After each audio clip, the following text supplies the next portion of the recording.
Ladies and gentlemen, welcome to the IGN Proleague. My name is TotalBiscuit, bringing you all the action right here from EGAxslav versus TotalBiscuit in the losers bracket. One of these guys is going out of the IGN Proleague Season 1, and both of them have fought excellent players in order to get this far. EGAxslav going down to Kiwi Kaki, and TotalBiscuit going down to Select. Now we have a Protoss v Zerg encounter, and will the creative play of TotalBiscuit be able to overcome the masterful macro of EGAxslav? We will find out in the next few minutes, folks, as we begin this best of 5 series. And don't forget that you can win yourself a 3DS courtesy of IGN. Head over to IGN.com/IPL to find out more. Are you ready for violence, ladies and gentlemen? I certainly am. Let's get it on.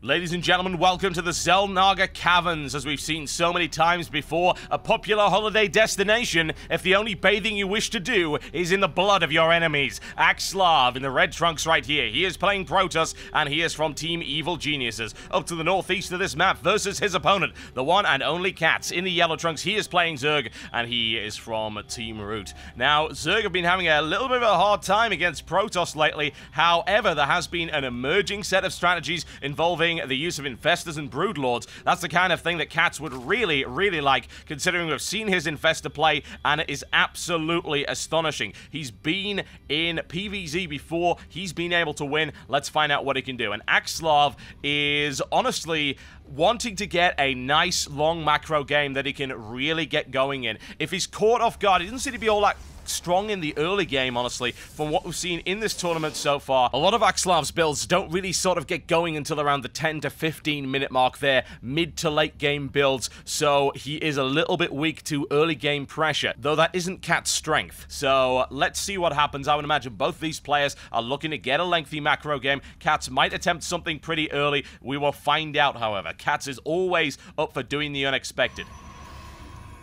Bad manner indeed. Bad manner indeed. How dare you, how dare you. A little bit of friendly banter going on. EGAxslav keeping an eye on things, making sure he can easily deny an expansion from his opponent. TotalBiscuit goes out to see just whether or not EGAxslav has forgotten to block it off. Of course, he has not. Spawning pool and the extractor in response to that. Early Zerglings coming out for him. And EGAxslav with the gateway on its way. Single assimilator. Will EGAxslav go for the early attack with perhaps a 4-gateway approach? We will find out. Down goes the pylon. No expansion for you, I'm afraid, TotalBiscuit. So usually what TotalBiscuit likes to do in this situation is expand inside his opponent's base. As to whether or not that will work at this high level of play, that is debatable. We'll find out, but everybody loves to see TotalBiscuit play. He's a very entertaining player, and we'll see what he has up his sleeve for us today. The Overlord on the way back for him, making sure he's got everything up and ready to roll as the Zerglings are almost ready to start building, be able to clear it out, and EGAxslav actually cancelled out that pylon as you would expect. Sliding past there, no wall off for you, I'm afraid, EGAxslav, and of course he leaves a tiny little corridor for that Zealot to go in. Queen on the way up for TotalBiscuit as well. EGAxslav Cybernetics core is well on its way to completion. And eventually, once the Zerglings get out, TotalBiscuit will be able to expand and he'll be very happy. However, look at that. He's not actually doing that. Only now is he building Zerglings. He's actually not too worried, going for the Queen straight away as quickly as he can. Just focusing right now on an approach which will allow him to expand immediately. He knows he doesn't need too many Zealots. He's balancing this up quite nicely. Follows it up there with the speed upgrade for the Zerglings as well. One Queen out, second Queen on the way.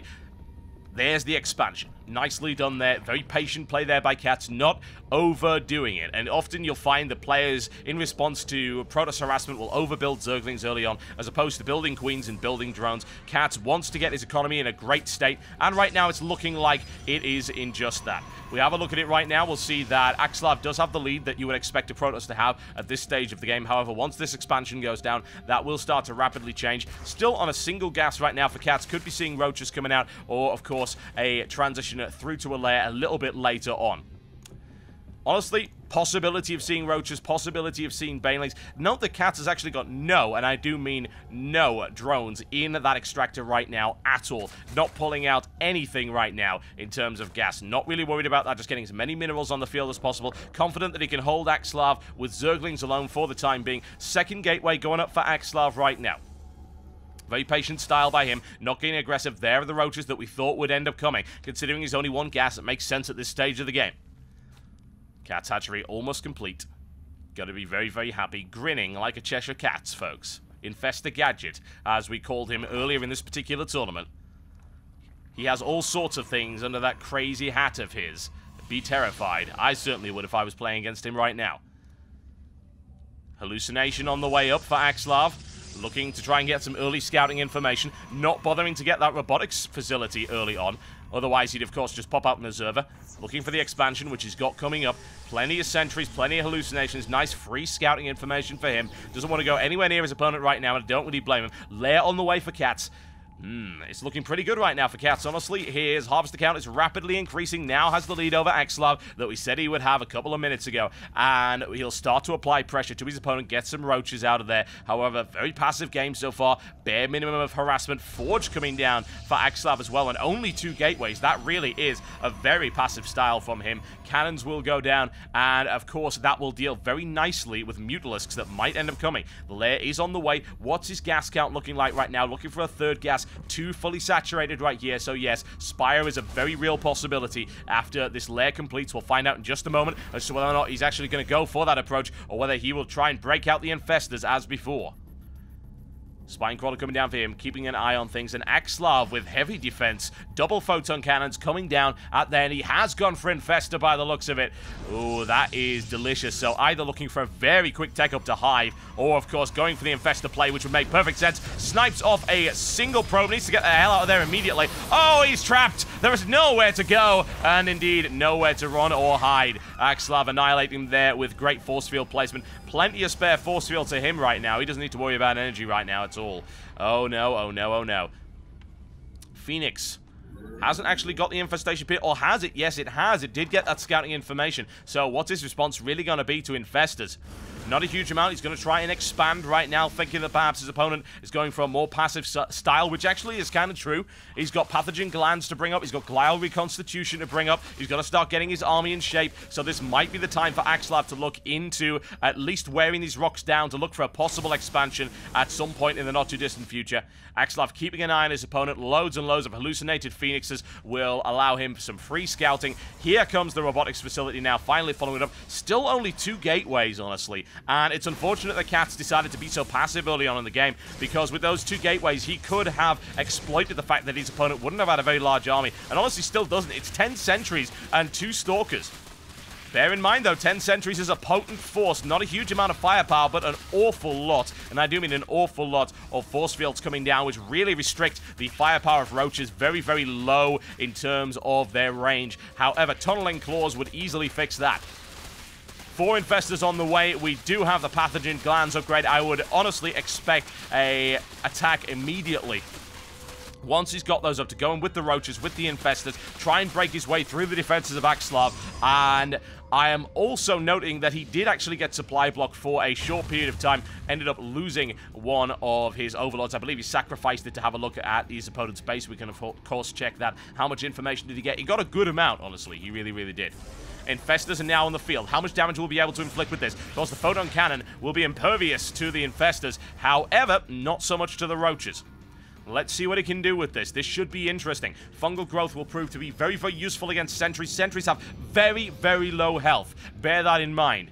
Infestors could prove to be very, very damaging. He's got control of that Xelnaga watchtower, and he is not aware of the number of infestors his opponent actually has right now. There is the attempt at the force field block. He loses 2 roaches in the process. It's not too bad. KatZ not willing to go in right now, however.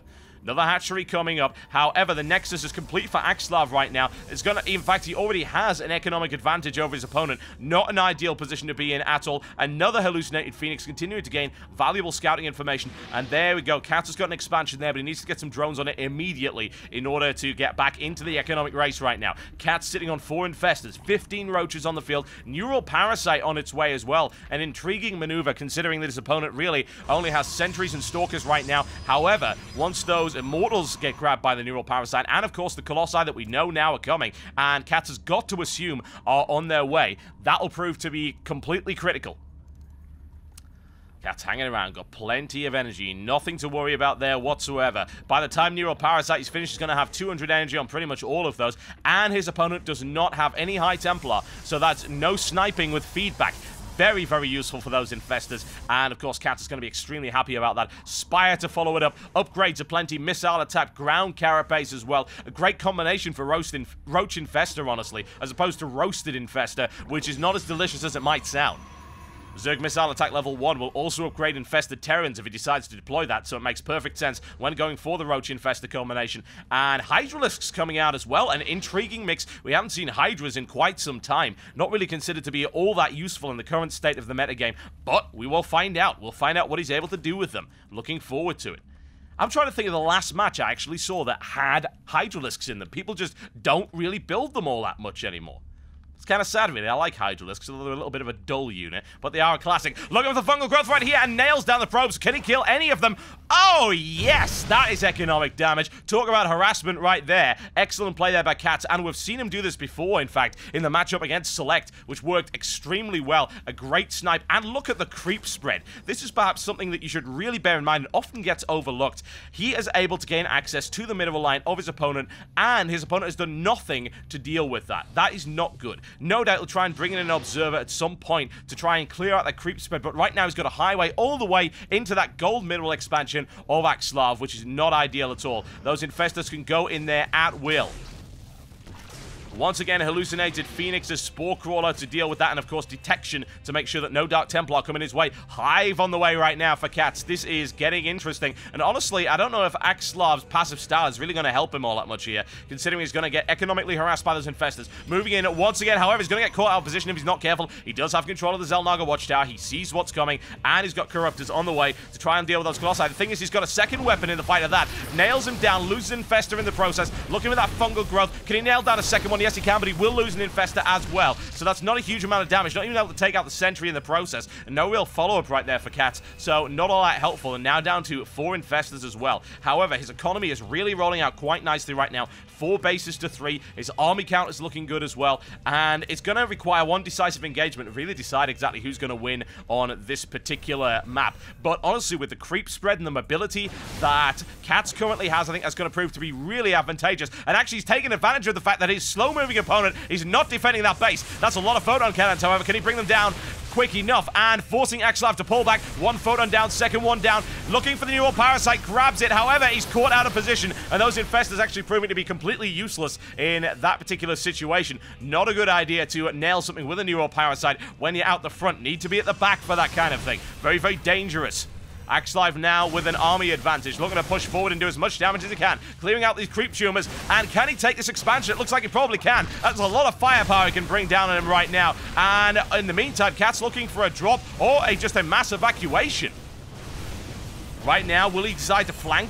It's what he's looking to do. He's got a lot of roaches in there. He has conceded that expansion. He is waiting. Or is he just going for a counter-attack right now against his opponent, trying to catch his opponent out of position, exploiting the immobility of EGAxslav? This might even work out. However, he does have Blink. He's able to nail down a single roach as he passes through. In the meantime, oh, wow, that is a deadly, deadly cargo in terms of what KATZ has got in those overlords. Roaches and Zerglings. Here's a swarm into the line. However, there are far too many cannons on that. Very, very defensive style right here by EGAxslav. Looking to push forward once again in the meantime. However, he does not expect the Spanish Inquisition or indeed Inspector Gadget, Infestor Gadget right here as he slaughters his way through the pylons and the infrastructure. And it looks like we might even end up getting a base race right here because honestly, EGAxslav can't get back in time.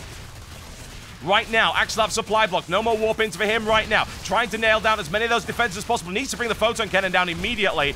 Taking down the Templar Archives very quickly right now. In the meantime, there's 1 base down. Look for the second one. However, Broodlords, surprise, down they come. However, there are a lot of Colossi at the back. The Broodlords aren't dealing a huge amount of damage. They are eating away. There's the blink out, and no defense really available for KATZ right now. A quick transfuse right now to try and keep them up. Another transfuse. However, the Broodlords are getting cut apart.